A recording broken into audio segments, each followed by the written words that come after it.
From Ballen Studios and Wondery, I'm Mr. Ballen, and this is Mr. Ballen's Medical Mysteries, where every week we'll explore a new, baffling mystery originating from the one place we all can't escape, our own bodies. If you like today's story, please bring the follow button on their first ever ski trip and tell them you'll start them out really easy, but as soon as you get to the mountain, immediately bring them up to a double black diamond slope, wave, and ride away.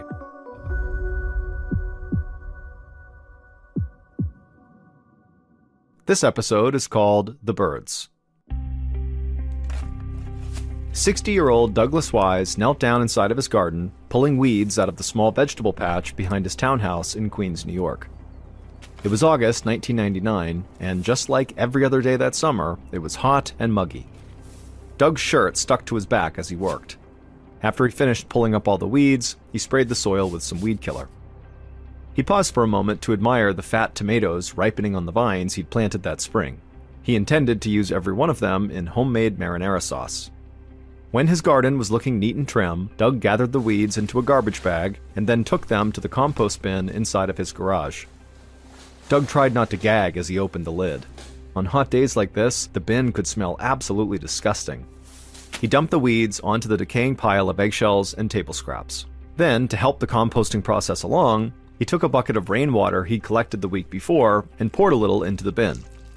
He smiled to himself, knowing how his wife Carmen quietly hated that he collected rainwater in large buckets, but it had actually come in handy earlier in the summer when they'd gone more than a month without rain. Doug had enough water for composting and a little extra for his garden, all while being able to conserve tap water.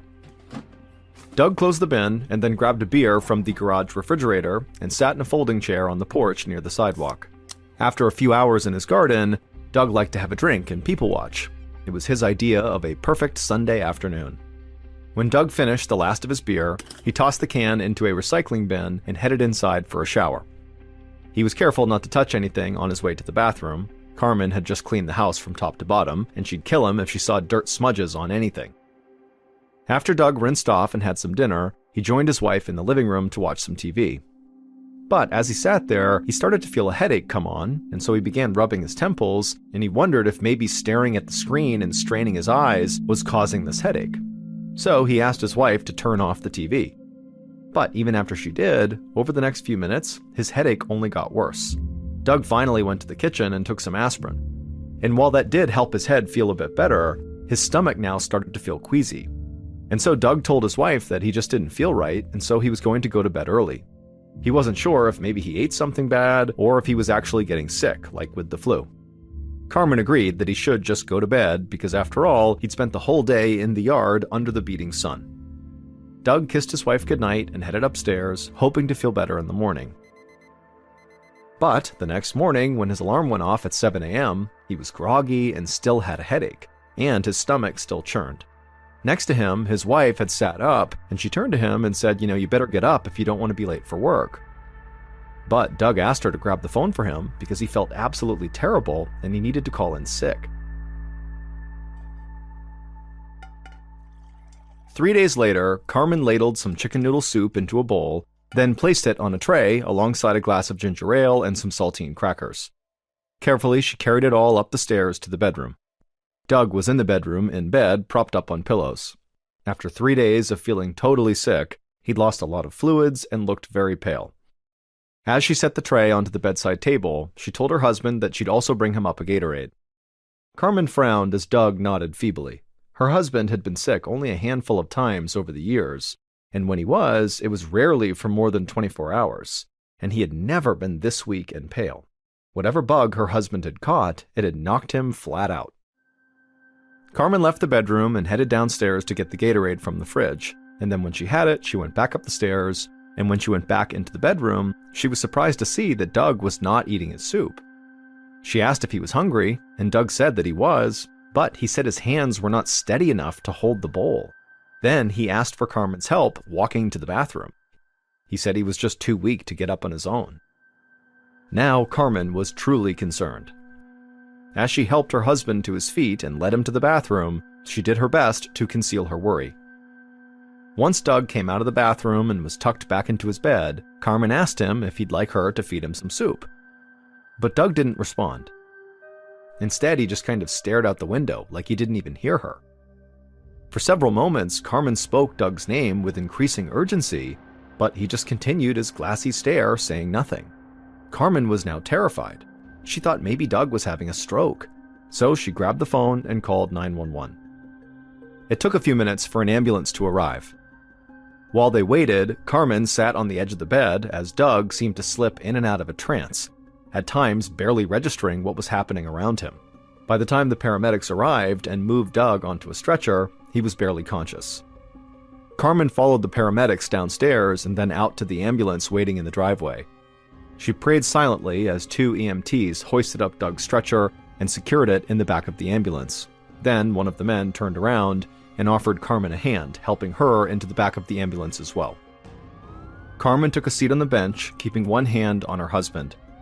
As they sped towards the hospital, for the first time in her life, Carmen worried about losing her husband. Once the ambulance arrived at Flushing Hospital, Doug was rushed into the emergency room while a nurse brought Carmen to the waiting area. After about a half hour, a doctor wearing scrubs and a lab coat approached Carmen and brought her to Doug's room. Doug was lying in bed, still looking a bit out of it, with an IV hooked up to his arm. Carmen rushed over to him and kissed his forehead. The doctor told Carmen that he was fairly positive Doug had pneumonia, and if everything went well, he'd be back to normal in just a few days. Carmen squeezed Doug's shoulder, relieved to hear that he'd be okay.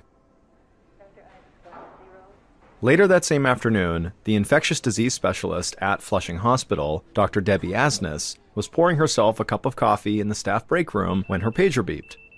She checked the message and saw there was an emergency downstairs and she was needed right away. Dr. Asnes raised her eyebrows. It was unusual for the infectious disease specialist to be paged to the emergency room. If she was being called, it had to be a very unusual case that required outside-of-the-box thinking. And Dr. Asnes loved a challenge. Throughout her nearly 20 years as a doctor, she'd always been drawn to puzzling cases. She'd spent a lot of her career researching HIV, and she'd witnessed firsthand how bad things could get when doctors did not understand how a disease worked.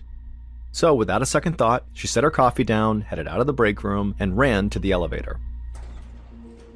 The moment the elevator doors opened back up on the ER floor, she could hear a man's voice carrying down the hallway. He was yelling about some strange woman standing near his bed. As Dr. Asnes approached, the ER doctor who had paged her popped his head out of the man's room and waved her in. The patient who was yelling was Doug. For the first few hours he'd spent in the ER, he'd mostly just slept, but he'd woken up in a sudden panic, and now he was yelling incoherently at the people all around him. At the same time, Carmen, his wife, was standing by his side, trying to remind him who she was.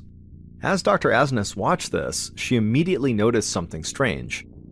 Despite being agitated, Doug's arms and legs remained still and limp on the hospital bed. The ER doctor explained to Dr. Asnes that Doug was being treated for pneumonia, but the medical team was starting to think that that was not the right diagnosis. 10 minutes ago, Doug woke up confused and agitated and didn't recognize his wife. He started flailing his arms and the nurse ran in to restrain him, but then his arms and legs just went limp, and he'd not been able to move them since. Now Dr. Asnes understood why she had been called. Pneumonia does not make people paralyzed. Doug's symptoms were far more likely to have been caused by an infectious disease, and that was Dr. Asnes's area of expertise. And Dr. Asnes was very thankful the ER staff paged her so quickly because she now suspected that Doug's confusion was likely being caused by swelling in his brain, which is very, very dangerous. Just then, Doug suddenly went silent. Dr. Asnes bent over the bed and realized he was gasping for air. Dr. Asnes said that Doug needed to be moved to the intensive care unit in case his breathing got even worse. The ER doctor agreed and told the nurse to get Doug ready to move. Within minutes, the nurse and the ER doctor each grabbed a side of Doug's hospital bed and wheeled it out of the room. As she followed Doug, Dr. Asnes turned to Carmen and asked her to stay behind until they stabilized her husband. Then, as Doug was wheeled down the hallway, Dr. Asnes grabbed onto his bed to help steer him to the elevator.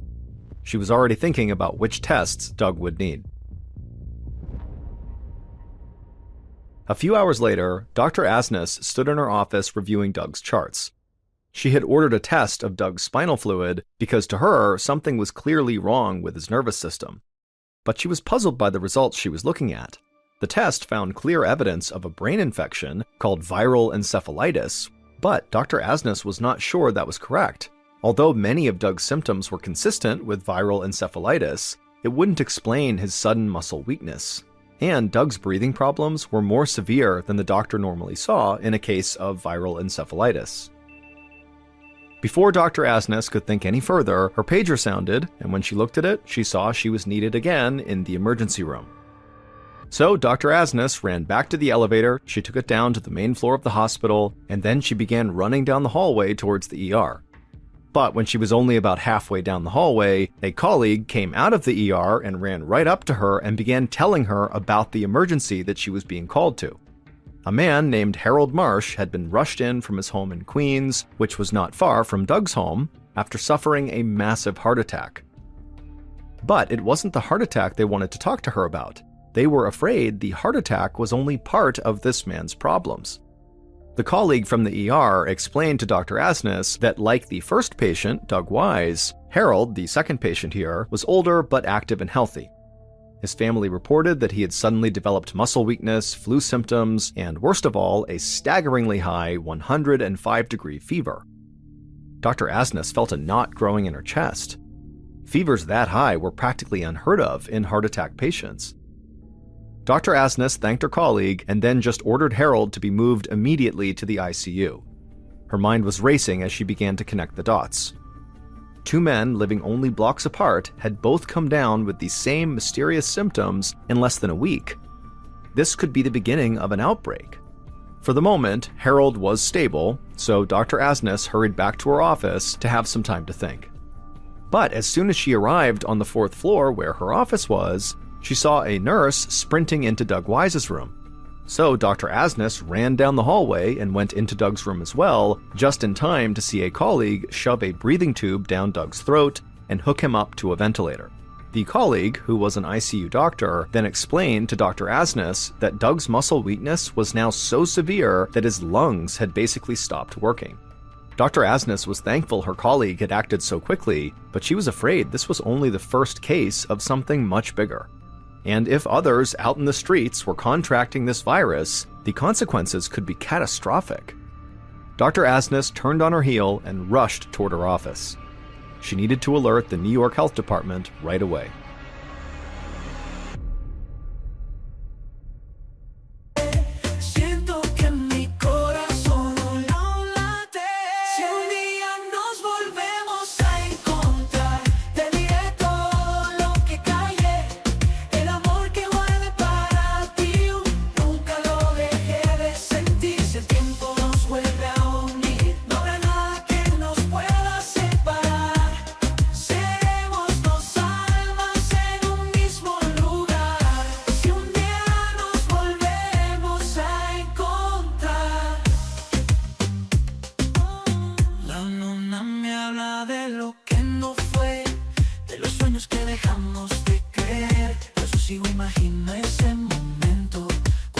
no borre todo el tiempo.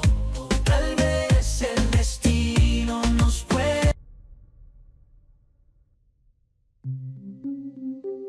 5 days later, on August 27th, a medical investigator at the New York Department of Health hung up the phone in her office, wishing she'd never answered it in the first place.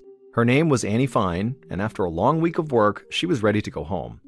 She was knee-deep in planning her wedding, and she and her fiancé had wanted to knock out as many to-do items as possible over the weekend, but instead it looked like she would spend her weekend at Flushing Hospital. A doctor there had called in a potential outbreak on Monday, and after several days of discussions and 3 more patients in the hospital with identical symptoms, her boss had finally decided it was worth investigating. Dr. Fine reminded herself that, in all fairness, she was the on-call epidemiologist that weekend. That meant she would be responsible for any emergency that came up. But in addition, her boss and good friend, Dr. Marcy Layton, had asked her personally to help out, and she was always game to help Dr. Layton.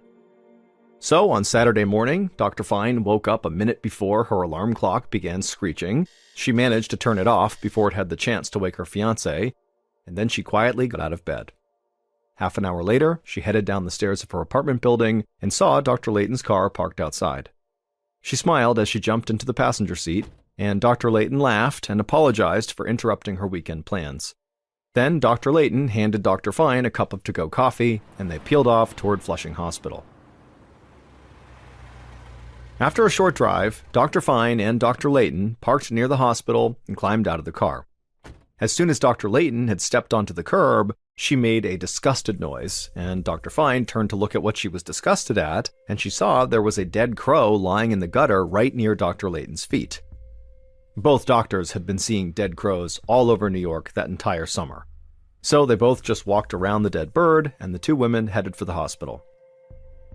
Right outside the ICU, the two doctors were greeted by a tall, thin man wearing a lab coat. He told Dr. Fine that he was the chief resident, which meant he was a doctor in training, standing in for Dr. Asnes, who was out of town on a family emergency. He explained that in the 5 days since Dr. Asnes first called the Department of Health about her first two patients, 3 more people had been admitted to Flushing Hospital with symptoms of viral encephalitis. All 5 were older people who were previously healthy and active. Most worrisome, all 5 also had other symptoms not normally caused by viral encephalitis, including fever, stomach pain, confusion, muscle weakness, and severe difficulty breathing. The chief resident added that all 5 patients had declined really quickly. 4 were now on ventilators, and the 5th was not, but they were delirious with pain. Dr. Fine felt unnerved. All of a sudden, wedding planning was the last thing on her mind. There were usually only about 10 viral encephalitis cases every year in all of New York City. But now, one small neighborhood in New York City had 5 cases in less than a week, and so far, nobody had figured out why. Dr. Fine asked the resident to go collect blood samples from each of these patients and submit them for additional testing. In the meantime, she and Dr. Layton would interview the patients' families and anyone else who was with these people in the week leading up to their hospitalization. The resident nodded and then led Dr. Fine and Dr. Layton to an empty conference room where they could call people and interview them. Dr. Layton would ask the questions and Dr. Fine would take notes. By that afternoon, Dr. Fine's writing hand was totally cramped. She spent hours taking notes as she and Dr. Layton spoke with the patient's family members. Outside, it was starting to get dark, so Dr. Fine rolled her chair toward the wall and switched on the overhead lights. The conference room table was littered with textbooks, stacks of medical journals, and reports on annual encephalitis cases in New York. Dr. Fine looked over at Dr. Layton and sighed. Despite hours of interviews and poring over the patients' files, they still did not know how these 5 patients in Flushing Hospital had contracted encephalitis. But they had found that all 5 patients had 2 things in common. First, that they all lived within a few square miles from one another in Queens, and second, they all loved to spend time outdoors in the evenings. A few of the patients, like Doug Wise, the first patient, would work in their gardens until nightfall. Others just liked to watch the sunset from their back decks or take long walks along the East River after dinner. Dr. Fine looked out the window as the street lamps flickered to life, and right as they did, it hit her. People were not the only ones who loved summer evenings. It's also the time when mosquitoes are at their most active. All 5 of their encephalitis patients were probably swatting away mosquitoes as they gardened or walked or gazed at the sunset in the gathering darkness each night. And Dr. Fine knew something else about mosquitoes. They spread disease. Diseases like encephalitis, a condition that often strikes older people like Doug and Harold more frequently. Dr. Layton was intrigued by Dr. Fine's idea, but she was cautious. If mosquitoes really were spreading some new virus to people, they should be able to find mosquitoes infected with the disease. And so until they were able to isolate the virus in mosquitoes, then Dr. Fine's idea was really just a theory. Before the doctors left the hospital that night, Dr. Fine wrote up an alert that Dr. Layton sent to all the neighboring hospitals, asking them to report any cases of viral encephalitis to the Department of Health. That way, she and Dr. Layton would know if the virus was spreading. 2 days later, on the morning of September 1st, Dr. Fine sat at her desk, twisting her pencil in her hands. She was back in her office, feeling frustrated by the lab results she had just read. That morning, she and Dr. Layton had sent a small team to northern Queens, where all these patients had lived, and the job of this team was to canvass that neighborhood and visit the houses of each encephalitis patient and try to find breeding mosquitoes. Well, that team collected several samples of mosquito larvae from standing water around the neighborhood, but none of those mosquitoes were infected with viral encephalitis. Meanwhile, Dr. Fine was still waiting for lab work to come back on the blood samples she'd collected from the 5 infected patients. While Dr. Fine thought about what she should do next, Dr. Layton knocked on her door. She said she had bad news. One of the encephalitis patients, Harold Marsh, had grown so weak that the doctors determined he would not recover. Moments ago, the family had decided to take him off life support. Dr. Fine's heart broke for Harold and his family. She was frustrated that she couldn't even tell them for certain what had killed their loved one. It felt like they were back at square one. But, at the very least, Dr. Fine knew that the doctors at Flushing Hospital would be able to do an autopsy and take tissue samples they couldn't get while Harold was alive. Dr. Fine hoped that these samples could help them identify the virus and warn the public at large. The following morning, Dr. Fine walked into her office to find her boss, Dr. Layton, waiting for her with news about Harold Marsh's autopsy tissue samples. Tests indicated that Harold had died of something called St. Louis encephalitis, a very rare strain of the disease that's only spread by mosquitoes. Dr. Layton said that federal health officials had also checked the blood samples from the other 4 encephalitis patients in Queens, and they found that they too had tested positive for St. Louis encephalitis. All 5 of the patients had gotten sick from mosquito bites. Dr. Fine frowned. On the one hand, it was nice to know that her theory that mosquitoes could have caused this was in fact what caused this, but this diagnosis didn't really make sense. The patient's symptoms were all consistent with St. Louis encephalitis, but there had never been a reported case of St. Louis encephalitis in New York City until now. In fact, there were only about 30 reported cases a year in the entire United States, and these were almost exclusively in southern swamplands. Dr. Fine wondered if infected mosquitoes had somehow migrated north, but if they had, there would have been cases of it in other places along the eastern seaboard, and so far, the only cases of it were from this outbreak in Queens. Something just didn't add up. Dr. Fine told Dr. Layton that she was glad they finally knew what was going on, but deep down, she still could not shake the feeling that there was something off about this diagnosis. A few weeks later, Dr. Fine was in her office at the Department of Health when Dr. Layton knocked on the door. When she came in, she had a very serious expression on her face. Dr. Layton explained that she'd just gotten off the phone with the U.S. Centers for Disease Control, and Dr. Fine's suspicions were correct. The virus they were investigating was not actually St. Louis encephalitis. It was much worse. A pathologist at the Bronx Zoo, of all places, had figured out the mistake. She'd been trying to understand why all these birds were dying all over the city, and she had discovered that they were actually contracting some form of encephalitis. And then after she learned about the St. Louis encephalitis outbreak in the city, she began to investigate whether that was what was killing all these birds. But tissue samples from the dead birds showed no sign of St. Louis encephalitis. Instead, the birds had a different strain that can easily be confused with the St. Louis strain, but it's actually much more dangerous. And the birds were loaded with this different strain. In fact, the birds got this strain of encephalitis at such a high concentration that a mosquito sucking their blood could pass on the disease to the next creature it bites, including humans.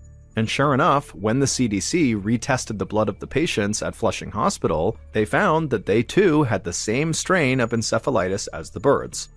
This strain is known as West Nile virus.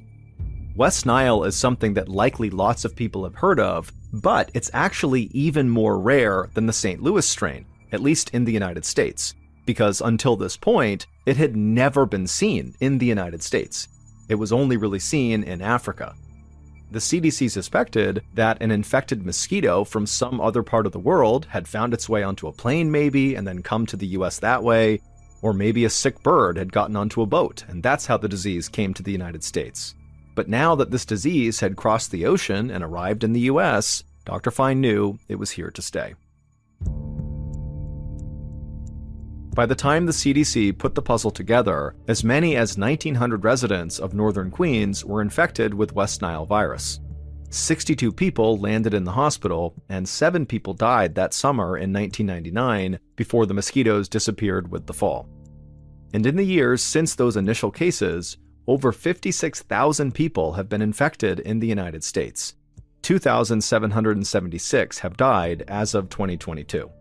Although the mortality rate of St. Louis encephalitis and West Nile is comparable, West Nile is far more dangerous. Because it can be carried by birds, West Nile has spread to all 50 states, while St. Louis encephalitis remains fairly localized and far less common. Doug Wise, the first patient to come in with West Nile, remained in Flushing Hospital for several weeks before he was healthy enough to transfer to a physical rehabilitation facility where he stayed for the next month. By spring of 2000, Doug was able to walk with the assistance of a special cane, but his left side never regained its former strength, and he continued to suffer episodes of short-term memory loss. But ultimately, Doug knew he was one of the lucky ones from that painful summer of 1999. He could at least still tend to his garden as long as he wore his mosquito repellent.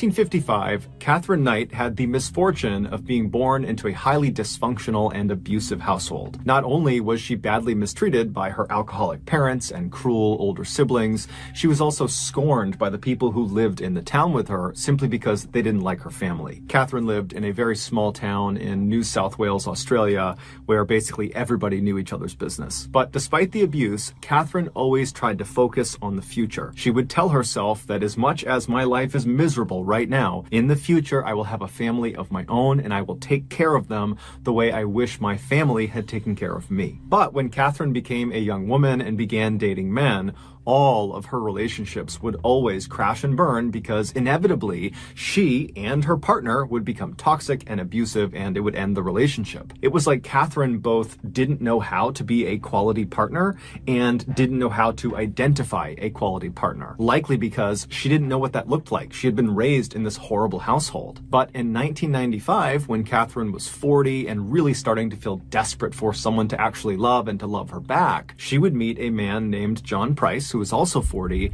and he just seemed fundamentally different than every other man she had ever dated. He was empathetic to her troubled past, and he seemed to really care for her and really wanted to kind of take her under his wing and love her.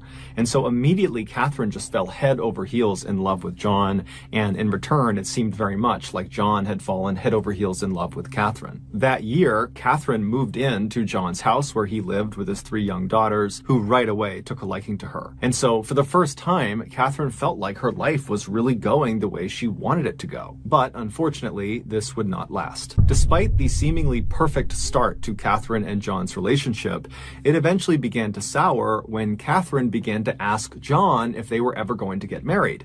Catherine really wanted to get married. She wanted to kind of officially have a family of her own that she could take care of, but John was weary of marriage because he had just left a failed marriage, and he told Catherine that realistically, he might never want to get married again. And so over time, this issue really drove the two apart, and it all came to a head in early February of 2000 when John and Catherine were at his house. They were in the kitchen and they got into a heated fight over marriage, and then before long they were both getting physical with each other. And during this altercation, Catherine kind of scrambled and grabbed a knife on the counter and actually slashed John across the chest. And as soon as she did this, the fight came to an end. John screamed at her to leave the apartment and never come back, but Catherine was already storming out of the apartment. They both understood that a line had been crossed, and almost certainly their relationship was now over. But over the following days and weeks, Catherine, who had moved into a different apartment at this time, kind of near where John was living, she felt very lonely, and even though she knew her relationship with John was not a healthy one, she longed to patch things up with him. She didn't like being alone. She wanted to have that family. And so she decided she would do what she had previously done in other relationships, to kind of patch up the relationship after a fight. And so the way she would do this is she would kind of make sure they had the house to themselves, and then she would show up in lingerie and they would have kind of an intimate makeup moment, and then everything would go back to normal. So on February 29th, Catherine waited until she knew John had left for work, and she went over to his place, and she had a key to it still, and she went inside and his 3 daughters were there. And so Catherine said hello and she chatted with the kids for a minute, and then she made arrangements for the 3 kids to go get picked up by a babysitter and spend the night outside of the house. And so then when the babysitter came by the house and picked up the 3 girls, Catherine said goodbye to them, and then Catherine left John's place and she went out to get her lingerie. Later in the evening, when John came back to his house, he went inside and he found his kids weren't there, but there was a note from Catherine that explained where his kids were and how she wanted to make up with him and she would be back in a little while. Now, John was not happy about this. He was angry that she had decided to just come into his house without asking him. That felt very violating. And then also she made a decision about his kids without talking to him. That just felt so offensive and wrong of her to do. And so John grabs a beer out of the fridge, he sits down in the living room, and he begins to wait for Catherine to show up. The next morning at 6 a.m., John was supposed to be at work already, but he wasn't. And so his company, who knew he was very reliable, were concerned something was wrong. And so they sent a worker to his property to see what was going on. And so the worker, he pulls up in front of John's house. You know, John's car is in the driveway. And so the worker's first thought is, oh, I guess John must have overslept. And so the worker walks up onto John's front porch and he knocks on John's front door, but there's no answer. And so the worker knocks again, still no answer. And so this guy turns around to leave and go back and tell the company, look, I don't know what's going on. But as he's turning around, he notices on the very bottom of the outside of the door, kind of near the edge, the front edge of this door, there looked to be some blood on the outside of the door. It was pretty easy to tell it was blood. And so the worker was immediately very concerned and he knocked again on the door, but no answer. And so he ran around to the side of the building and he began banging on the windows of John's house to hopefully rouse whoever was in there to come out and to make sure things were okay, but there was silence. And so the worker ran back to his car, he drove back to his office, and after he told his boss what he had found, they decided they had to call the police. The police would show up at John's residence at 8 a.m., and when they got there, John's vehicle was still in the driveway, the house was quiet and dark, and so the police, they walked up to the front door, they knocked on the door, there's no answer, it's silence, and so they walk around to the back of the property to try the back door, and as they're walking into the backyard, they see in the middle of the grass, right behind a window that led into the house, there was this plate of food that had been clearly thrown out of the house and landed face down on the grass. And so the police see that, they're thinking that's pretty weird. And so what they do first, before even going to the back door, is they turn to the window, which clearly the food had been thrown out of, but whoever had done it had then shut the window. And so they go over to the glass and press their faces up against it and peer inside. And there's no John, there's no people, there's nothing inside, it's dark. But right inside of this window is this big dining room table, and it's covered with this amazing spread of food. It looks like a Thanksgiving Day meal had been prepared, but then no one had eaten from it. And so they're thinking, okay, well, for whatever reason, one of these plates of food was thrown out the window. That's very odd. And so the police come off the window, they walk over to the back door, they knock a few more times, but after even more silence, they kick the back door down and they go inside. As soon as they step in, there's 2 officers. They walk straight into the house with the dining room table with all that food on their left, and there's nothing that stands out. They're calling for John, it's silent, everything is off, everything is quiet, and they keep on walking into what appears to be the living room where the TV is and where there's a couch, and as soon as they walk in, they see there's blood everywhere. And towards the front of the living room, where the front door actually opened into the house, there was a very obvious pool of blood. Basically, if you stepped into the house, you'd be stepping into this puddle of blood. And as they're looking at this pool of blood, they see there is a distinct blood trail from the pool back into the living room that they have just walked into, and the trail kind of leads behind a couch out of their view. And so they walk around the couch to see what's at the end of this trail, and they find Catherine Knight's crumpled body on the ground. And so right away they rush over to her and they feel for a pulse, and they discover that she actually does have a pulse, but very obviously she's clinging to life, barely. And so one of the officers stays with Catherine while they're calling in paramedics to come in and deal with her, while the other officer draws their weapon and they begin searching the rest of the house. And so the officer walks past the front door on their left, and they go into the other side of the first floor, which is basically like this lounge room, kind of like a secondary living room. And as they're looking out across this room, they see there's no one in it, but there appears to be this curtain blocking the entrance to some other side room. And this officer, as they're looking at it, they look down and they notice there's another blood trail that starts from the front of the house. It snakes all the way across this lounge room and kind of disappears into this covered up room. And so this officer yells out for John, but there's no answer. And so he ends up going all the way across, checking as he's going, looking around, but there's no one there. And he gets to this towel, and with his non-shooting hand, he kind of pushes it out of the way, and he looks inside of this space. And it turns out to just be a small closet. There was nothing of note inside. It didn't really make sense that the blood trail had led to this closet. But then, as the officer is kind of wondering why the blood trail ended here, he started to feel something cold on his non-shooting arm. And so he looked down at his arm, and he saw there was this huge streak of blood on his arm. And he knew he had not been wounded in some way. This was not his blood. So how did he get blood all over him? And then he stepped back in horror, because he realized the curtain that he had just moved with the arm that had blood on it was not a curtain. The night before, John sat in his living room waiting for Catherine to return, very angrily waiting for her to come back. But by 11 p.m., she hadn't. And John, he works super early in the morning. He's very tired. He decides to just go to bed. And so he climbs into bed, he falls asleep. And then about an hour or so later, Catherine would walk into the bedroom. She had her black lingerie on that she had bought earlier in the day. And even though John was furious with her and very upset with what she had done that day, seeing her like this suddenly made him think, you know what, all my issues with her can wait. And before long, they were getting intimate together in the bed, and then they fell asleep in each other's arms. Later in the night, Catherine would wake up. John's still fast asleep, so she's looking right at him, and she suddenly has this intense sense of disgust. She was convinced that he was taking advantage of her, that the reason he didn't want to marry her was he was just kind of using her. And this anger inside of her boiled up, and she decided right then and there that I need to teach this man a lesson he will never forget. And so Catherine very quietly slipped out of the bed. John's still sleeping. She snuck out of the bedroom. She made her way out of the house, and she got into her car, and she drove across town to the apartment she had been staying in for the past couple of weeks, and she grabbed her work tools. Catherine, where she worked full time, was a meat processing factory, and she worked on the kill floor with the animals that are being turned into meat. And so her skill set was butchering, and her tools were butcher's knives. And so she grabs her kit of butcher's knives, and she drives back to John's place. She goes into the house, she makes her way into the kitchen, and she unrolls this kit full of different sized butcher knives, and she picks the one she wants, she pulls it out, she makes sure it's nice and sharp, and then she made her way into John's bedroom. When she got into his bedroom, John was still asleep. He was lying on his back, covers up over him, fast asleep, and she climbed onto the bed, being very careful not to wake him. And then when she was straddling him kind of on her knees right over his midsection,